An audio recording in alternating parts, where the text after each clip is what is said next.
बिस्मिल्लाहिर्रहमानिर्रहीम। अस्सलाम वालेकुम नाज़रीन, आप देख रहे हैं 92.8 विद सादिया अफसाल। नाज़रीन, एक तरफ आवाम के लिए आज अच्छी खबर ये आ रही है कि गालिब इम्कान है कि पेट्रोल की कीमतें जो हैं वो नीचे जाएंगी और कहीं पर तो इत्तला ये भी है कि 15 रुपये फ़ी लीटर कम करने की तैयारी हो रही है। ये वज़ीर आज़म के उस ग्रैंड रिलीफ पैकेज का हिस्सा है जिसका ऐलान वो पिछले कई दिनों से कर रहे हैं और अपनी काबीना को भी ख़ुसूसी तौर पे ये कहा है कि आवाम के लिए जो महंगाई है उसको कम किया जाए, जो ज़रूरी अशिया की चीज़ें हैं उनकी कीमतों में इजाफा ना किया जाए।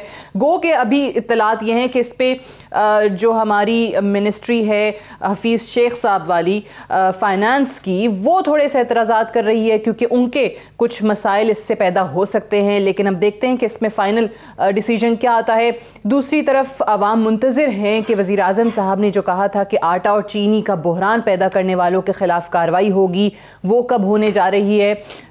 एक अफसोसनाक खबर कल ये आई, जो रेलवे हादसा हुआ रोड़ी रेलवे फाटक पर, जो मुसाफिर कोच और जो है ट्रेन की जद में आ गई, उसके हवाले से शेख रशीद साहब जो कि वफाकी वज़ीर रेलवे हैं, उनसे इस्तीफ़े का मुतालबा एक बार फिर से ज़ोर पकड़ता चला जा रहा है।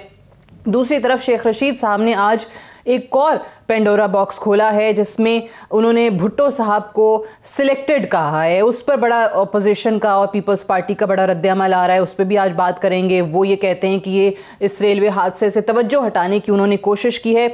लेकिन आज जो हम प्रोग्राम का आगाज़ करेंगे वो इंतहाई अहम खबर से करेंगे, जहाँ पे पाकिस्तान का वज़ीर आज़म इमरान ख़ान का एक जो स्टैंस रहा है वो विंडिकेट होता हुआ दिखाई देता है। अफ़गानिस्तान के हवाले से जब हम ये कहा करते थे कि वहाँ पर मुआहदे के अलावा, मुज़ाकरात के अलावा कोई और सोल्यूशन नहीं है इस अफ़गान वॉर का, तो अमेरिका बिलाखिर 19 साल के बाद अपनी एक लॉन्गेस्ट वॉर, तवील तरीन लड़ाई के बाद जो तालिबान के साथ मुआहदा कर रहा है, कतर में दोहा में ये मुआहदा हो रहा है, जिसके तहत वहाँ पर किस तरीके से और थोड़ी थोड़ी करके कैसे अमरीकी अफवाज जो हैं उनका इनखला शुरू होगा, इसका फ्यूचर क्या है और वहाँ पर अफ़गानिस्तान के अंदर मजमूई तौर पर जो ये मुआहदे का है उसका इम्पैक्ट क्या होगा, पाकिस्तान पे उसका इम्पैक्ट, ख़ित्ते पे उसका इम्पैक्ट क्या होगा, इन तमाम चीज़ों के हवाले से आज के प्रोग्राम में हम बात करेंगे। इन तमाम चीज़ों पर बात करने के लिए हमारे साथ मौजूद हैं सीनियर सहाफ़ी, नामवर कॉलमनिस्ट, दानिश्वर जनाब हसन निसार साहब। हसन निसार साहब, अस्सलाम वालेकुम। जी वालेकुम सलाम। बहुत शुक्रिया हसन निसार साहब, प्रोग्राम में आपने वक्त दिया हमें। आगाज़ सबसे पहले करना चाहेंगे जो आज तारीख़ी एक अमन मुआहदा कतर में हो रहा है, अमेरिका का और तालिबान का। पाकिस्तान का भी ये हमेशा से स्टांस रहा कि आपको टेबल पर आना पड़ेगा, बात करनी पड़ेगी, कोई मिलिट्री सोल्यूशन नहीं है। ये किस तरह है ये मुआहदा हो जाना आपकी नज़र में? देखें, पहली बात तो ये है कि इनिशिएटिव तो बहुत ही काबिल मुबारकबाद है, लेकिन इस पे मेरा ख्याल है कि बहुत ज़्यादा एक्साइट होने की ज़रूरत नहीं, बिकॉज वो कुफ्र टूटा खुदा खुदा करके वो अपनी जगह पे द रियलिटी और बहुत ही भली खबर है। लेकिन वो जिसे कहते हैं ना, सीइंग इज बिलीविंग। बिल्कुल ठीक। ये जब तक देखें, वो कहते हैं कितने कितने क्या money slips between the cup and the lips. War is an industry. बहुत से लोगों के लिए अफगान जंग जो है वो जिहाद से ज़्यादा बहुत बड़ा कारोबार, बहुत बड़ा धंधा है वो। और फिर एक ख़ास तरह का टेम्परामेंट है, एक मिजाज है। सो शुरुआत बहरहाल यहाँ तक बात आई है, ये काबिल मुबारकबाद है और इसको भी इस पे खुश होना चाहिए, सेलिब्रेट करना चाहिए। लेकिन let's keep our fingers crossed. ठीक है। मैं have reached an age and stage where हाँ, मैं थोड़ा तरजीह दूंगा, थोड़ा इंतजार, बहुत ज्यादा देखें, शादियाने ना बजाना शुरू कर दें। अभी देखें, जब नजर आए जो चीज उसके बाद कुछ फैसला करें। इसमें पाकिस्तान के चले किरदार पे बात कर लेते हैं।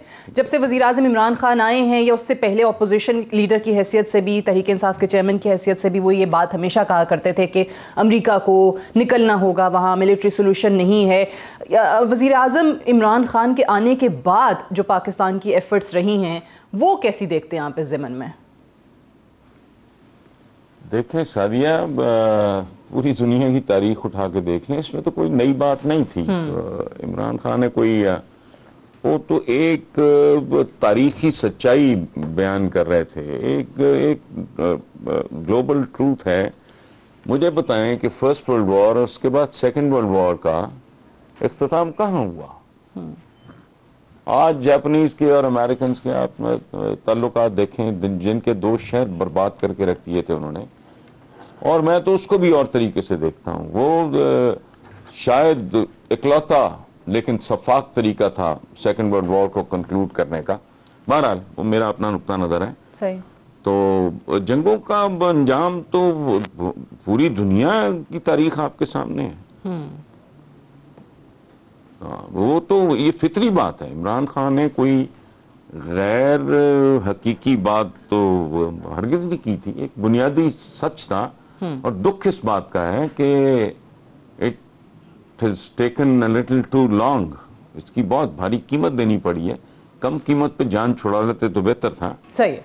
अच्छा, अब सर एक और चीज़ जो आपने अभी जिक्र भी थोड़ी देर पहले किया था कि जो कश्मीर के बाद जिस फाशिज्म का, जिस नाज़िज़म का मुजाहरा हमें अब दिल्ली की सड़कों पे नज़र आ रहा है, इंडिया के अंदर नज़र आ रहा है, वो कायद-ए-आज़म ने भी कहा था ना कि Muslims of India will continue proving their loyalty to India for the rest of their lifes, और शायद उसका मुजाहरा हो भी रहा है।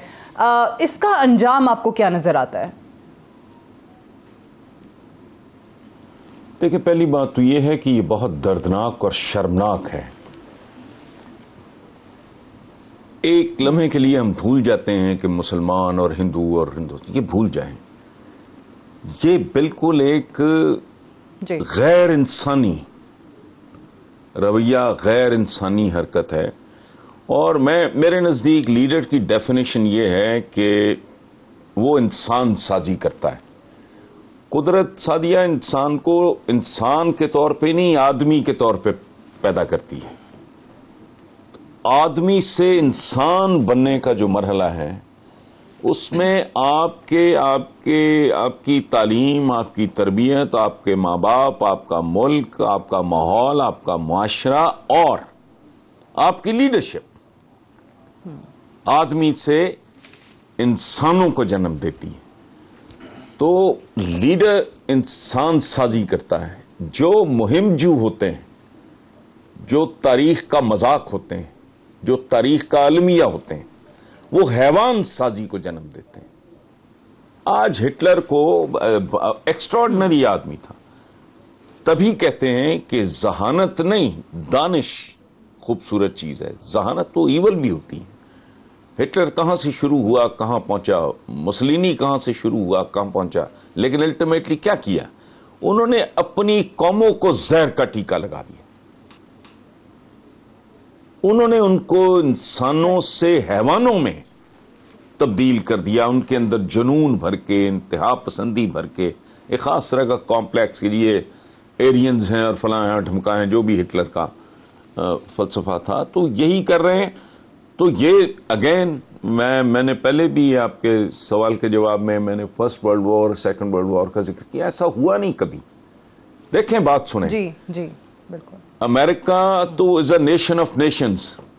रेड इंडियन भी मर नहीं गए, एलिमिनेट नहीं हुए।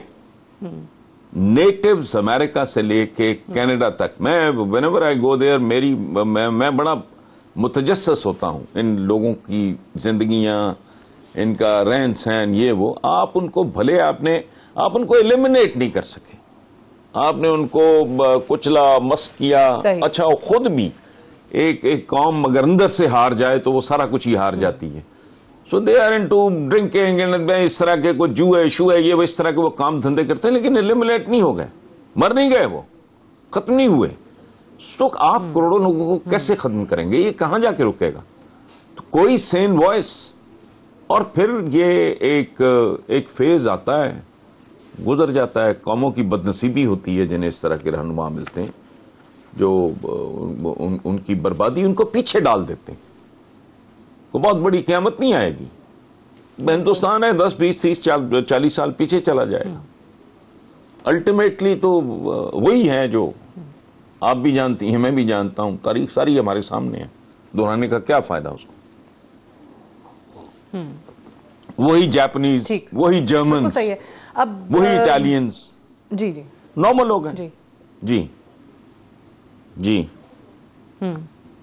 सही है। आपने कहा कि बदनसीबी है जिन ममालिक को, जिन कौमों को ऐसे लीडर मिल जाते हैं और वो उसका मुजाहरा अमली तौर पे हम देख भी रहे हैं।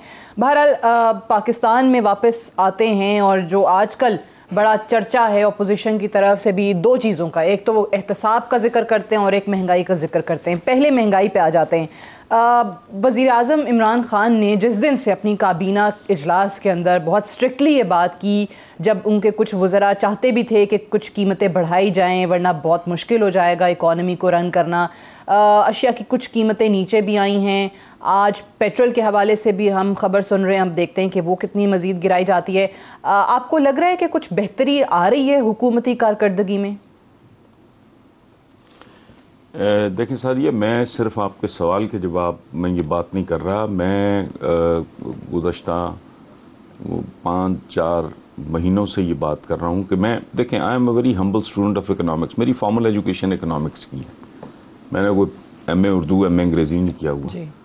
सो इंडिकेटर्स मुझे as a student of economics मुझे तो बहुत ही पॉजिटिव, और मैं यहाँ तक कह चुका हूँ कि अगर टर्म पूरी करने का मौका मिले, पाकिस्तान है, अनप्रेडिक्टेबल है, हमारी तारीख ऐसी है, मिल गया PTI को, इमरान को, तो end of the 3rd year या beginning of the 4th year जो बात आज मैं कर रहा हूं ये हर बंदा कर रहा होगा।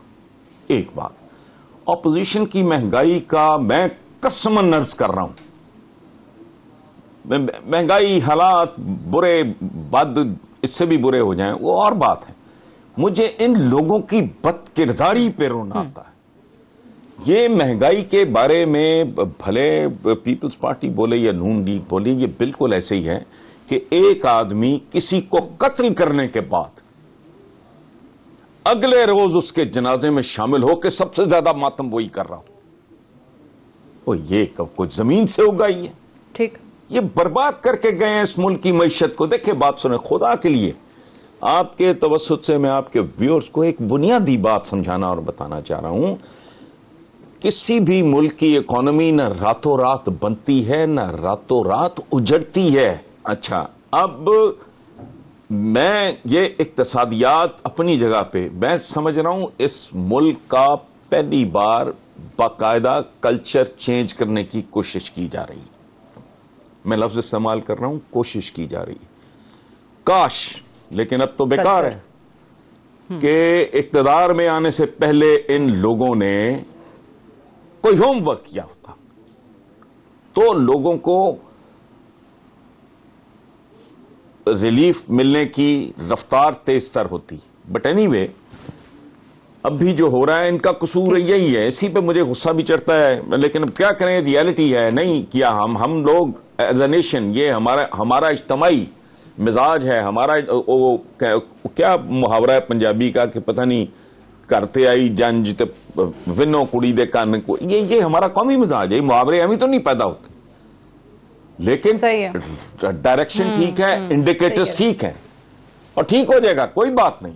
बेशुमार किस्म की सर्जरीज एक ही वक्त में जा रही हैं। मतलब लिवर ट्रांसप्लांट भी हो रहा है, उसका स्टेंट भी डाले जा रहे हैं, किडनीज भी तब्दील हो रहे हैं। मतलब इतना कुछ हो रहा है तो भुगत लें थोड़ा सा। जिन लोगों ने मियां दे नारे वजन गए और भुट्टो जिंदा है, ये सारे ये हम ही लोगों ने किया है ना। तो अब थोड़ा हिम्मत करो, बर्दाश्त कर लो, ठीक हो जाएगा। I am very positive, I am very confident. वो ठीक, आप कह रहे हैं कि इकोनॉमिक इंडिकेटर्स जो हैं वो भी बहुत अच्छे हैं, पॉजिटिव हैं। आपको लग रहा है कि समत भी सही है, होमवर्क किया होता है इलेक्शन से पहले, तो ये जो रफ्तार है अवाम को रिलीफ देने की मज़ीद जाती। मैं एक ब्रेक ले लूँ, ब्रेक से वापस आएंगे तो हम बात करेंगे उस माफिया के हवाले से भी जिसका वज़ीर आज़म साहब जिक्र करते हैं। ये माफिया सिर्फ वही माफिया है जब आटे का और चीनी के बहरान का जिक्र किया जाता है, या फिर ये कोई और माफिया है जिसके बारे में वज़ीर आज़म कहते हैं कि उनकी हुकूमत को काम नहीं करने देता? बात होगी एक वक्फे के बाद।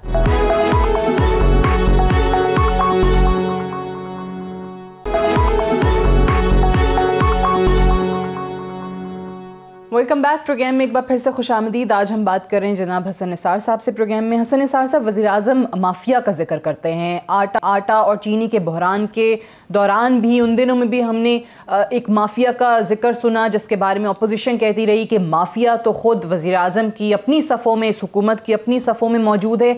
ये कौन सा माफिया है जिसके बारे में वज़ीर-ए-आज़म ने बरमला कहा है कि उनकी हुकूमत को काम नहीं करने देता?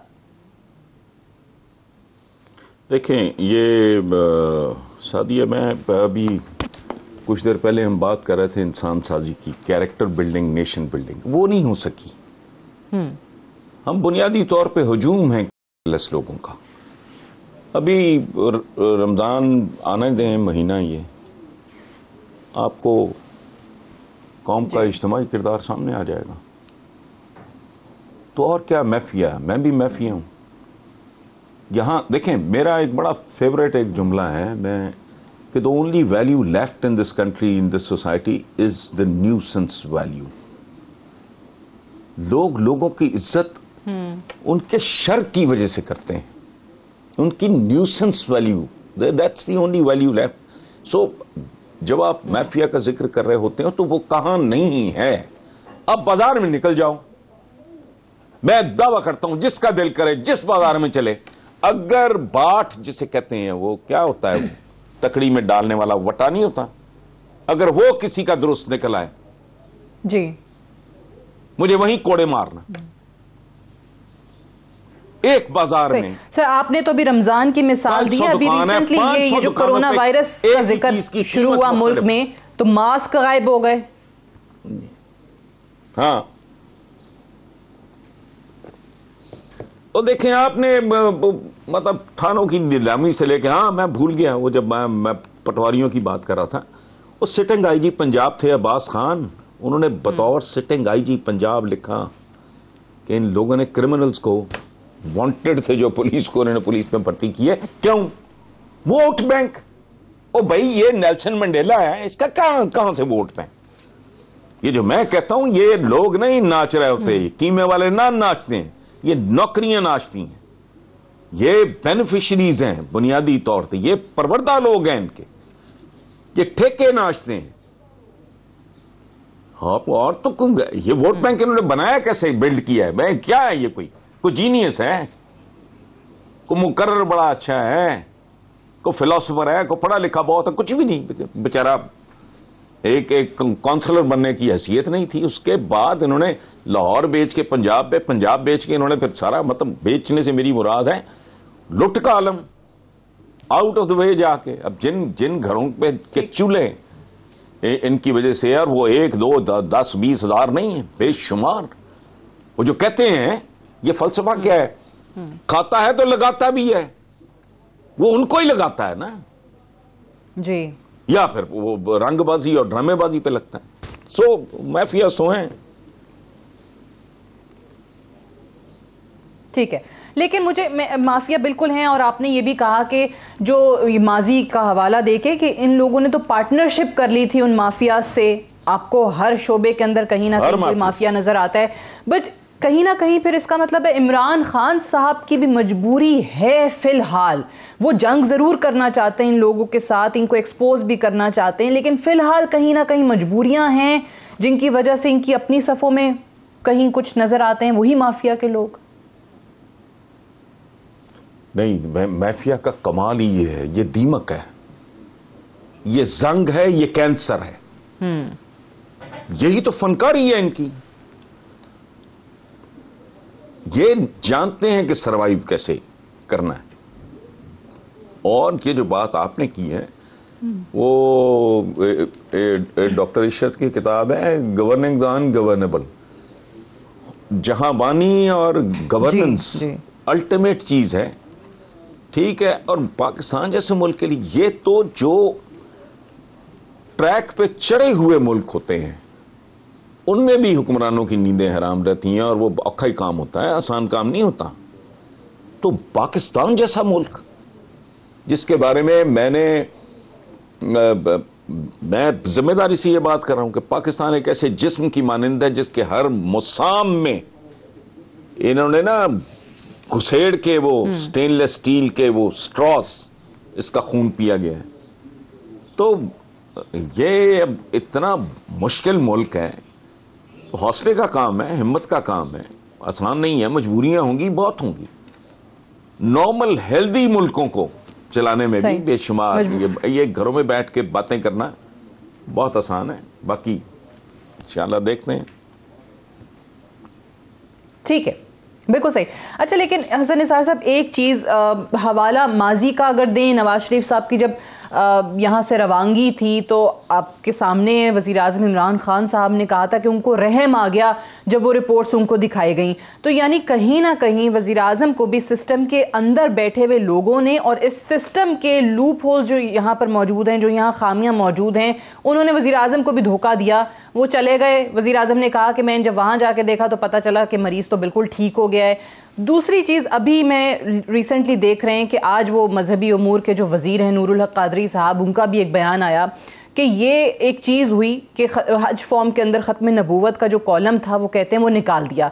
मजहबी उमूर के वज़ीर का बयान ये आया कि उनकी वजारत ने कर दिया, उनको पता ही नहीं था, और कहते हैं कि मैंने भी अपनी नाराज़गी का इजहार किया है। सो ये जब चीज़ें आप देखते हैं तो आपको नहीं लगता कि कहीं ना कहीं ऐसे अटेम्प्ट्स हो रहे हैं कि ये इमरान खान की हुकूमत को नाकाम किया जाए? ये ख़त्म नबूवत कानून तो जब नून लीग के टाइम पे उसमें तरमीम आई थी तो वो उनकी हुकूमत हिल गई थी पूरी। नहीं तो आप 100% दुरुस्त बात कर रहे हो। अंदाजा लगाएं, पाकिस्तान जैसा वो खुदाया सोने की कान किन लोगों को मिल गई थी, ये पता नहीं, या ज़ेन मर गए या ज़मीर मर गए या दोनों ही मर गए। मुझे एक बात बताएं आप सादिया, ये 7 भाइयों की औलाद है, उनकी भी ग्रोथ है जी, वो नेचुरल है। मैं अगर इंडस्ट्रियलिस्ट हूं तो मैं जाहिर है ओवर अ पीरियड नॉर्मल तो यही है कि बंदा ग्रो करता है, वो ग्रोथ अंडरस्टैंडेबल होती है। इन दोनों की लॉटरियां कहां से निकल आई? 7 भाइयों में से सिवाय इन 2 भाइयों के, इनके तो नेड़े तेड़े कोई नहीं फड़कता। वो एक सादा बात है, अगर बंदे का जमीर नहीं मरा हुआ तो काफी है। हत्ता के तीसरा भाई नहीं कर सका, जो साईं लोग था, अल्लाह लोग था, नेक आदमी बहुत, अब्बास शरीफ, he too is nowhere near them। कैसे हो गया? अंधे खाता है, अगर लगा तो लगा रहने दो आप। ये टीटियां कहां से आ गई अरबों खरबों की? कोई पूछने वाला है? या देखते हैं कब इसका कोई नतीजा निकलता है। ये खरबों की वो बंदे जो कभी मुल्क से बाहर ही नहीं गए, जिनका जिंदगी में कभी पासपोर्ट ही नहीं बना, अंबार लगे हुए हैं, पता नहीं किस बात का। मैं वैसी मुतनफ्फर हूं ये जमहूरियत शमूलियत से। इससे तो बेहतर है कुछ और हो, काम फैसला तो हो। मेरी तो अपनी ज़हनी कैफियत जो है वो मैं सच्ची बात आपको मैं ये इतराफी बयान दे रहा हूं, रजाकाराना तौर पे नॉर्मल नहीं है। ये मेरी जाती तौर पे कैफियत वो है जो भुट्टो की तख्तादार पे थी। आपको पता है कि भुट्टो ने तख्तादार पे आखिरी लफ्ज क्या बोले थे? फिनिश इट, मुक्टंटा मुकाओ। हद हो गई यार, वो इश्तिहार लगे हुए हैं, कदम कदम पे सबूतों के अंबार हैं। अगर कोई प्रोसीजर्स हैं तो पता नहीं क्या नखरे हैं, अब मुझे नहीं पता। नजर आ रहा है एक एक कदम पे भयानक तरीन सूरत हाल, कदम कदम पे इनके झूठों के, इनके तजादात के अंबार हैं। लेकिन भाई जो देखें, बात सुने, वेस्ट को वो अमेरिका सुपर पावर, वो 4-4 साल की 2 टर्म देते हैं। बराक ओबामा, बिल क्लिंटन, क्या उनको क्या हो गया था भाई? बिल्कुल कुबड़े हो गए थे, नजर आना बंद हो गया था, कहा जाओ। वजह है कि पैक्चुअल जो रूल है वो इतनी दूर तक इनकी जड़ें, इतनी दूर तक, इतनी गहरी इनकी जड़ें, कदम कदम पे, हर पेशे में, हर शोबे में इनके बेनिफिशरीज मौजूद हैं जो डेस्परेटली अपनी अपनी जगह पे। ये नहीं है कि कहीं से कोई मैसेज आता है या कोई ट्वीट आती है, नहीं, they know what to do, चूंकि उनके सर्वाइवल का मसला है। तो लगे हुए हैं, लगे रहेंगे, अब देखना है। ठीक है, लगे हुए हैं। एक लेते हैं, ब्रेक से वापस आएंगे। हसन निसार साहब से गुफ्तगू का सिलसिला यहीं से आगे बढ़ाएंगे। Stay tuned.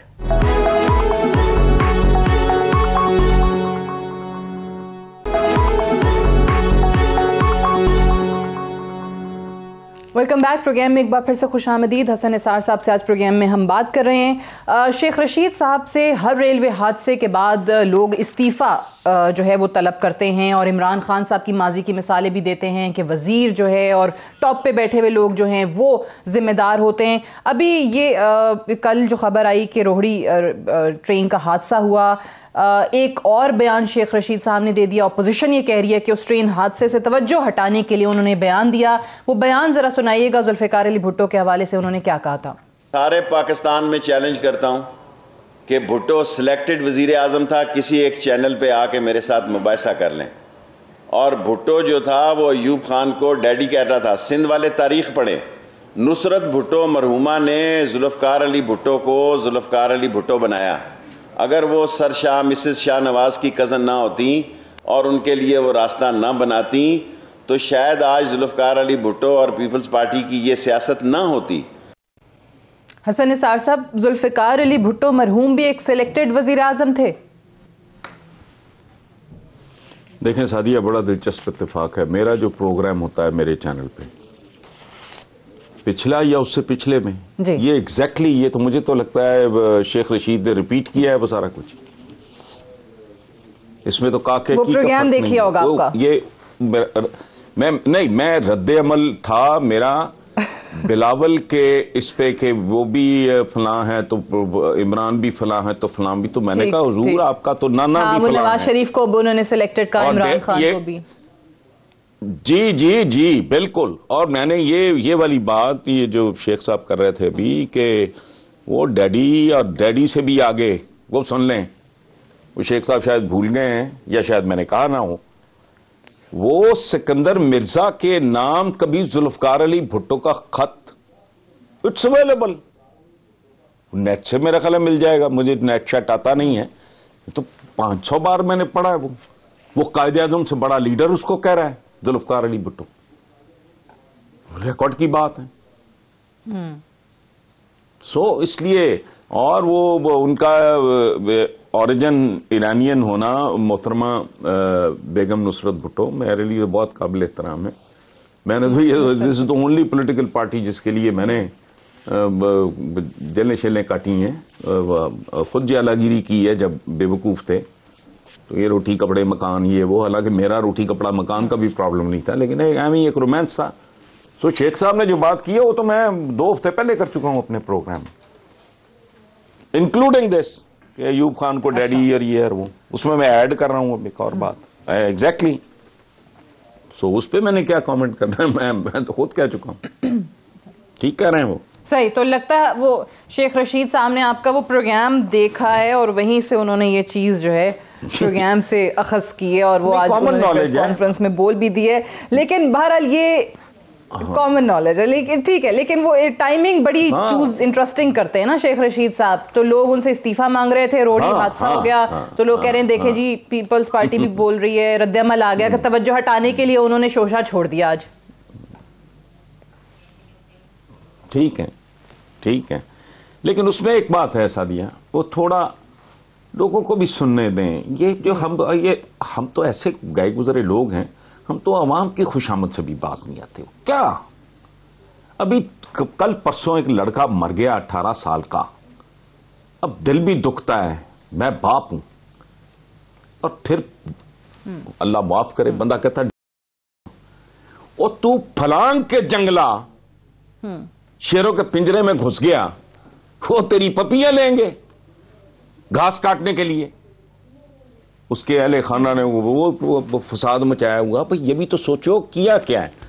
अब मीनारे पाकिस्तान या जो भी है ये, इसके ऊपर चढ़ के मैं छलांग मारूं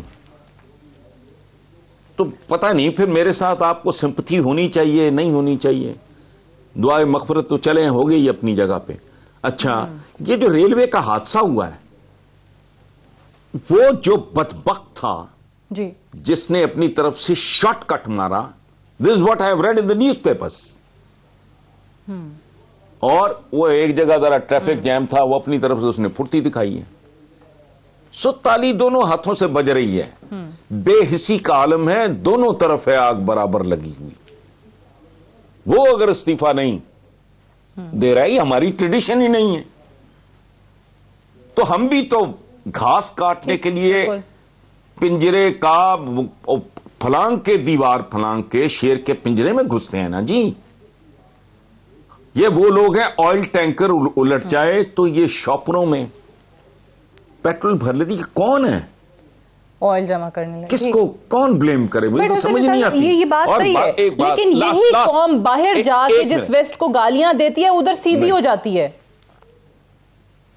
नहीं, मैं आपको एक बात अर्ज करूं, मैं वही कहा ना, ये तो फिर डिसिप्लिन करना, ये लीडरशिप का काम है, जिसे मैं इंसान साजी कहता हूं। एक बात सुन लें, बदनसीब तरीन मुआशरा की डेफिनेशन क्या है?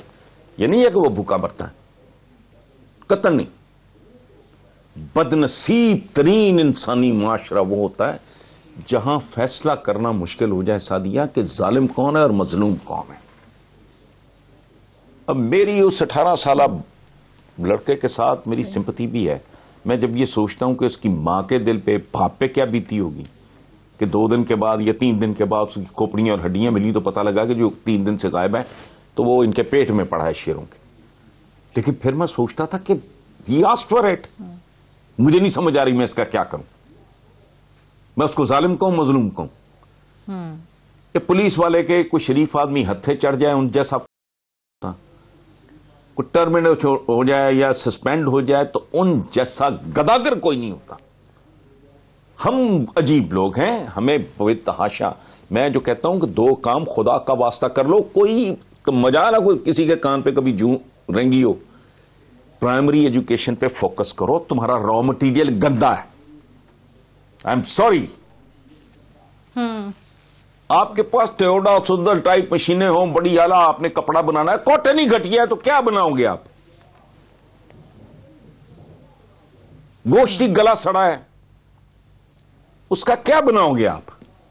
आपका रॉ मटेरियल, आपकी जो नस्लें हैं, प्राइमरी एजुकेशन, ये फोकस छुट्टी है आपकी सारी यूनिवर्सिटीज। ये फ्रॉड है, फेक है सारा काम। मैं जाके इंटरव्यू करके देख ली, मैं मैथ्स कम्युनिकेशन के बच्चे मेरे पास आते हैं, हैरान कौन बात, बच्चे बच्चियां आती हैं तो मैं उनको कहता हूं लिटरेचर पढ़ा है? मैं 10-20 नाम लेता हूं, कोई गोरों के तो कोई अपने, कोई ये तो, और वो मुझे पता क्या कहते हैं कि सर हम मैथ्स कम्युनिकेशन के स्टूडेंट हैं। तो मैं हैरान रह जाता हूं। फिर मैं उन्हें बताता हूं कि बेटा कम्युनिकेट तो किसी जबान में करोगे ना, तो जबान पे कुदरत आप देख लें। 14 अगस्त, पता नहीं इनके तो लफ्ज ठीक नहीं होते। फौज को फौज, ये क्या मटेरियल है? सही। क्या उठाए फिर रहे हो आप? वजह क्या? आपका ये बात दुरुस्त है कि वो जो इंसान साजी है उस पे काम ही नहीं हुआ, और रॉ मटेरियल जो है वही नाक़िस है। जब तक वो दुरुस्त नहीं होगा तब तक आप आगे जाने का नहीं सोच सकते।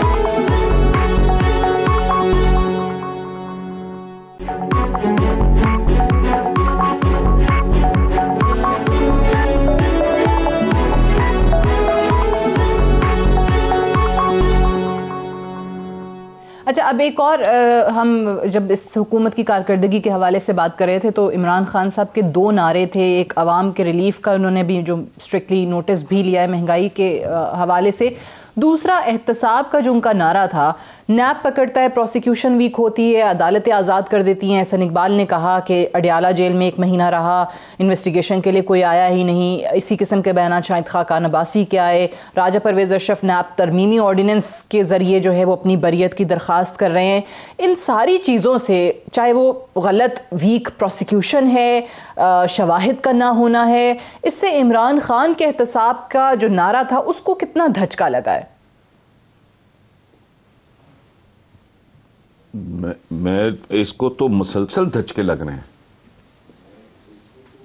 ये तो मैं ये बात भी कर भी चुका हूं, लिख भी चुका हूं, कह भी चुका हूं कि तो बहुत जल्दी एक लतीफ़ा लगने लगेगा। एहतसाब का लफ्ज़ जो है वो इसकी ऑलरेडी इसकी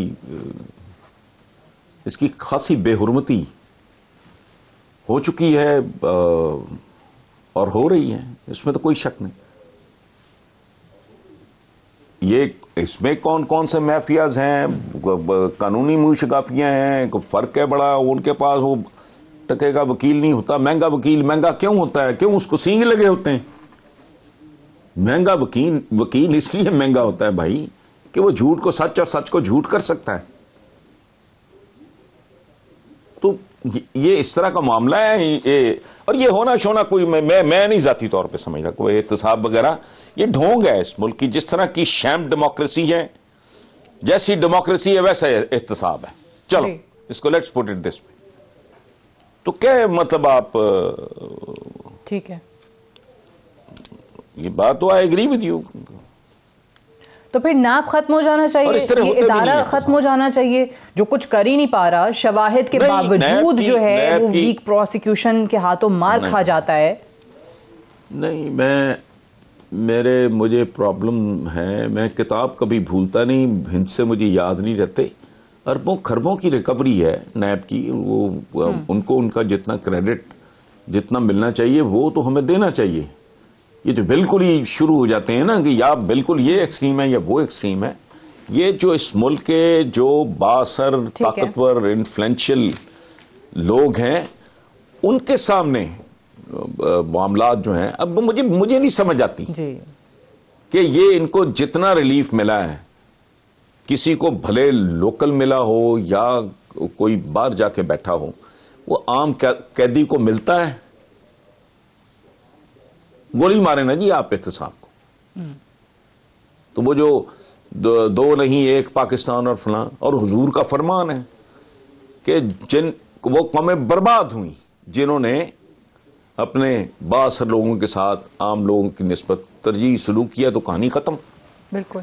अगर ये सारे रिलीफ आम बंदे को मिलते हैं, अगर उनके लिए भी मेडिकल बोर्ड्स बैठते हैं इसी तरह, तो ये सारा कुछ ठीक है, वरना ढोंग है, बकवास है और झूठ है। खत्म हुई बात। सही है। और अभी तक तो वही लग रहा है जो इन्फ्लुएंशियल्स हैं, जो एलीट क्लास है आपकी, उनके लिए तो ये एहतसाब नहीं है। एलीट नहीं कहना चाहिए, please Sadia, please let me correct you. Elite हर मुआशरे में होती है। जी जी जी।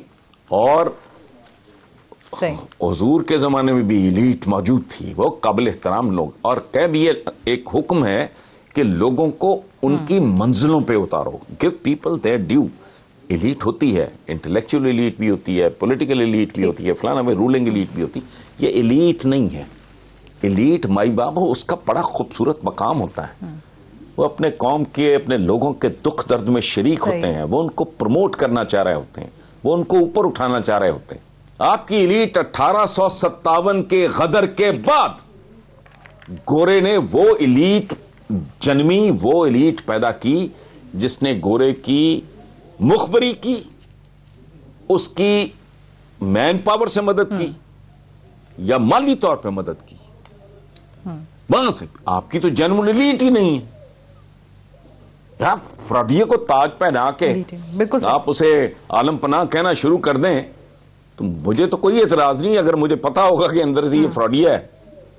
एक जमाने में बहरूपिये फिरा करते थे, तो पागल बन के एम ही डराया करता था लोगों को, ईंट उठा गई, वो बंदे को पता होता था बहरूपिया है, इस बेचारे को कुछ नहीं कहना। आपकी एलीट का लफ्ज़ के लिए इस्तेमाल ना करें। एक्चुअल और ओरिजिनल एलीट भी नहीं है वो जो लव सिंह के लिए इस्तेमाल हो रहा है। बिल्कुल नहीं है, ये 2 नंबर एलीट है आपकी, के लिए इस्तेमाल नहीं करते। बहुत बहुत शुक्रिया आज के प्रोग्राम में वक्त देने के लिए। I have to wind up here, time की किल्लत थी, नहीं तो बहुत सारी चीज़ें मजीद थी आपसे पूछने को। बहुत शुक्रिया। That's all for tonight. I will see you tomorrow इंशाल्लाह। इजाज़त दीजिए, खुदा हाफिज़।